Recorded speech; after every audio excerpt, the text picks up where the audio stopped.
Originally released on the Commodore Amiga on February the 14th, 1991, with subsequent ports to a large number of consoles for the next 15 to 16 years, as well as a revival on the PSP and PS3, we have Lemmings.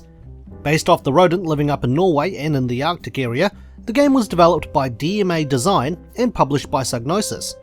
Now keep note of those two companies, because DMA went on to become a very big company that a lot of you might recognise today, and while Psygnosis is no longer around, the company it eventually became is well known in regards to PlayStation games. Lemmings was in fact DMA's first major breakthrough after having moderate success with their earlier games Menace and Blood Money. The goal of the game is very simple. The player is tasked with getting a group of lemmings back home. Standing in their path are a number of obstacles and traps which need to be overcome or avoided, and you are tasked with giving the lemmings various jobs in order to get home. These jobs can range from climbing up walls, to building platforms or bashing through obstacles, to name a few. In contrast to the actual rodent, which as a result of biological urges are prepared to swim until they die of exhaustion, lemmings in the game appear to ironically follow the metaphor of blindly following questionable thoughts and opinions with potentially fatal consequences.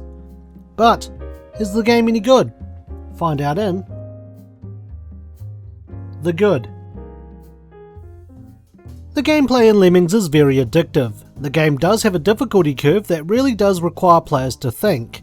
This is reflected by the name of the sets of levels, which begin with fun, then goes to tricky, taxing and mayhem.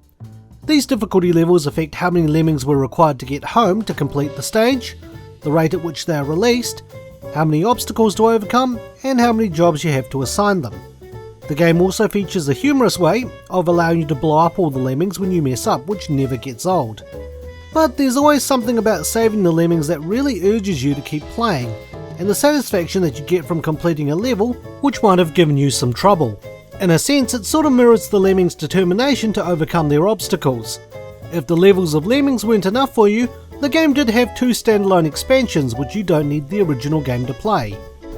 Later on in 1991, the first expansion, Oh No! More Lemmings, was released with 5 more difficulty levels, each with 20 levels totaling 100 new levels, and Holiday Lemmings in 1993 with 2 difficulty levels and an additional 32 levels. However, by that time people would have already gotten their hands on Lemmings 2, The Tribes, and All New World of Lemmings just around the corner to be released in 1994. The game also features a 2-player co-op mode with 20 levels, but as I only have one mouse for my Amiga, it was a feature I could not cover. The graphics in the game were very simple, but visually appealing and cozy. The lemmings themselves are animated very well and run really smoothly in the game. The levels I thought were pretty imaginative, varied and well thought out, and I bet the guys at DMA had a lot of fun making them. The music, while a lot of it being mashups of popular tunes and classical pieces, were quite charming and essentially added to the overall cozy feeling.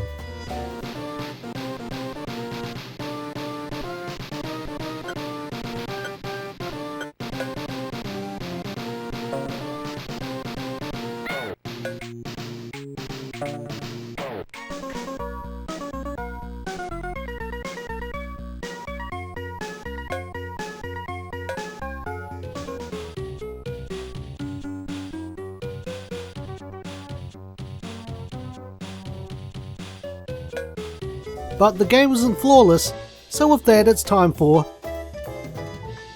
The Bad. In all honesty, there's nothing really wrong with Lemmings. The gameplay is quite solid and very straightforward, and while levels can become frustrating, that's all a part of the charm. The only major complaints I have in regards to the game is that you cannot speed up the action. With some levels where you've assigned a bunch of tasks for one lemming to complete, while having the others safely confined between walls and blockers, after removing the blocker it does take some time for the large mass of lemmings to reach home.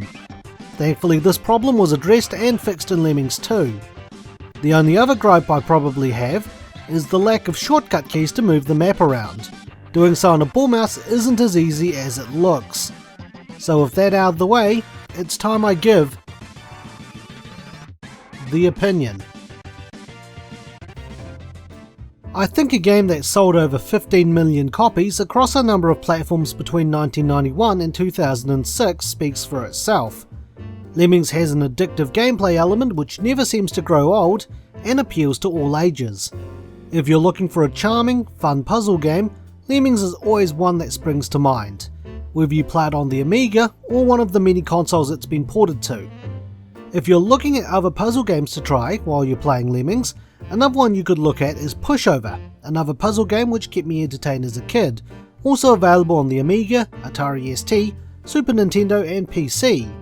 Or Bill's Tomato Game, another puzzle game released on the Amiga and Atari ST, as well as being designed and published by Psygnosis. But now, it's time for my rating. I would give Lemmings this picture of an actual adorable Norwegian lemming out of 10. Thanks for watching and stay tuned for the next Infinite Backlog review.